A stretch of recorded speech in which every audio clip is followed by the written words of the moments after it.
Привет, с вами Корней. Сегодня я хочу поговорить с вами о йоге, о том, полезна йога или вредна.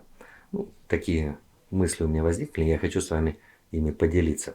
На примере очень известного йоговского комплекса Сурья Намаскар. Это вот такая череда положений, которые выполняются вот по ходу стрелки таким образом. Но вначале я хочу сделать небольшое историческое отступление. В древние времена в Индии и в Иране люди говорили практически на одном и том же языке, потому что еще совсем недавно произошли от какого-то общего народа предка. Это было много тысяч лет назад. И тогда этими народами было написано два священных текста. В Индии это Ригведа, а в Иране Авеста. Эти тексты написаны на похожих языках, и там повествуются о похожих событиях. Но удивительная вещь. Там говорится о битве богов и демонов. Но то, что в Иране считают богами, в Индии считали демонами. И наоборот, то, что в Иране считали демонами, в Индии считали богами. Это удивительный такой исторический момент. Нигде в истории Земли больше подобного не зафиксировано. Как такое могло произойти, неизвестно. Но ведь по сути получается, что какой-то из этих народов, говоря современным языком, был сатанистом. Вопрос только в том, кто. Иранцы или индийцы. Но дело в том, что и иранцы, и индийцы – это индоевропейские народы. Они родственны и англосаксам, и славянам, и романской группе. И мы можем сравнить славянскую мифологию, греческую, скандинавские мифы. Если читать внимательно, если вдумываться, то становится понятно, что речь идет об одних и тех же богах, находящихся примерно в одних и тех же ситуациях, участвующих в одних и тех же событиях. Просто на протяжении тысячелетий это, конечно, немного исказилось и сразу не бросается в глаза. Надо читать вдумчиво. Так вот, если это сделать, то становится понятным, что все европейские народы считают богами тех существ, которых считали богами иранцы. И только индийцы стоят особняком. И откуда вот взялась йога?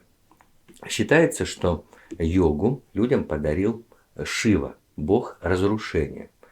Это тоже такой демонический персонаж, потому что позы йоги – это позы его танца. Когда он станцует этот танец, то наступит конец света.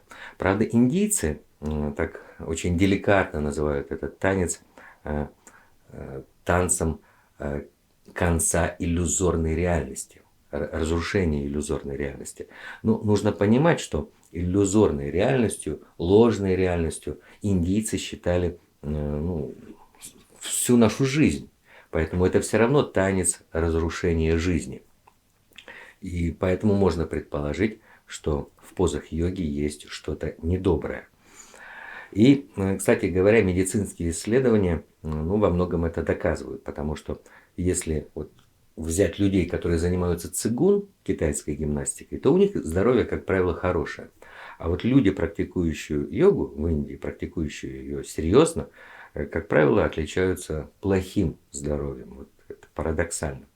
Но дело в том, что поверье, что йога создана для укрепления здоровья, возникло позднее.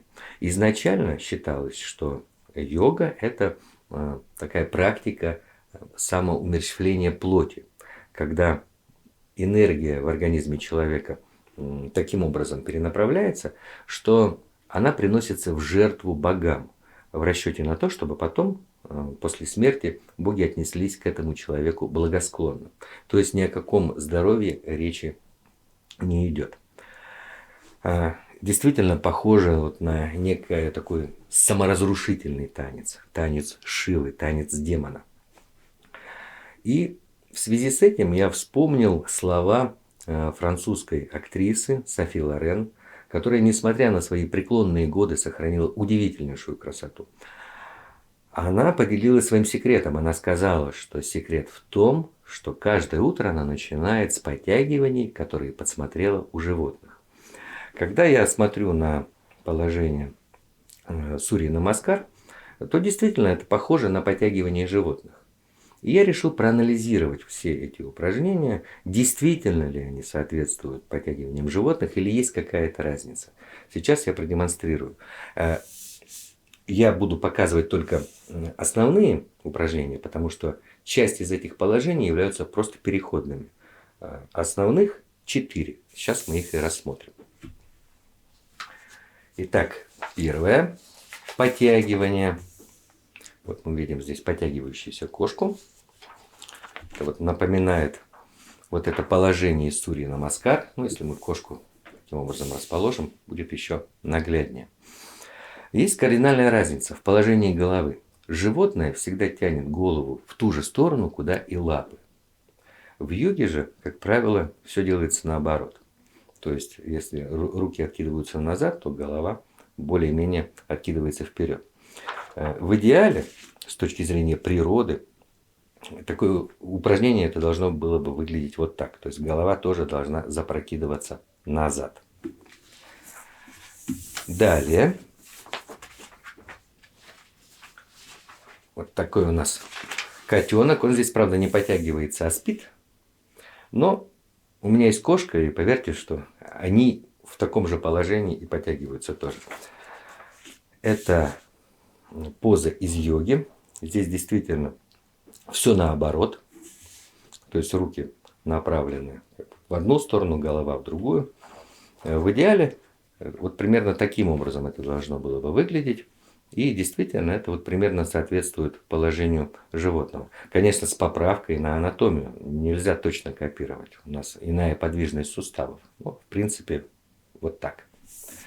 Далее. Следующее это подтягивающийся кот. И не только кот. Все животные подтягиваются примерно одинаково. И соответствующие упражнения из йоги. Йоги советуют в таком положении наклонять голову вниз и даже стараться увидеть свой пупок. Ну, как вы видите, животные так не делают. То есть, если лапы вытягиваются вперед, то и голова вперед, и даже вот вверх. То есть, это упражнение должно было бы выглядеть вот так, если бы оно было естественным, природным.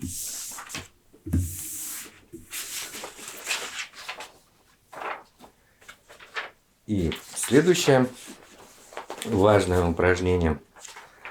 Здесь мы видим, собака подтягивается. И вот таким образом похожее положение есть в йоге. То есть голова откидывается назад, хотя руки вверх не вытянуты. Вот такое положение естественное было бы для природы. В принципе, наверное, Софи Лорен все-таки делала вот что-то вот подобное, раз подсмотрела это у животных. Почему у меня возник вот такой вопрос? Дело в том, что я выполнял упражнение Сурья Намаскар вот в классическом варианте. Действительно, оно занимает очень мало времени, меньше минуты.